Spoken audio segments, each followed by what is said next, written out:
Hello বন্ধুরা, মৌমিতাস ক্রিয়েশনে সবাইকে আরও একবার স্বাগত। তো আজকে আমি আমার পার্লারের ছোট্ট একটা ভিডিও তোমাদের সাথে শেয়ার করতে নিয়ে চলে আসলাম।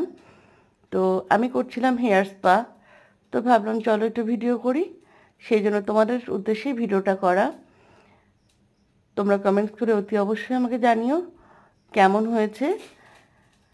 আর এরকম ছোট ছোট ভিডিও, আমার পার্লারের ভিডিও যদি তোমরা দেখতে চাও, শর্ট ভিডিও হিসেবে তোমাদের সাথে আমি শেয়ার করব, কারণ বড় ভিডিও আমি শেয়ার করার সময় পাই না। তো সেটা তোমরা কমেন্টস করে জানিও। আর কেমন হলো হেয়ার স্পাটা সেটাও অতি অবশ্যই আমাকে জানিও। তো চলো আজকের মতো টাটা, সবাই ভালো থেকো, সুস্থ থেকো, অতি অবশ্যই সাবধানে থেকো। আর এরকম ভিডিও যদি দেখতে চাও সেটাও অবশ্যই আমাকে জানিও। চলো টাটা।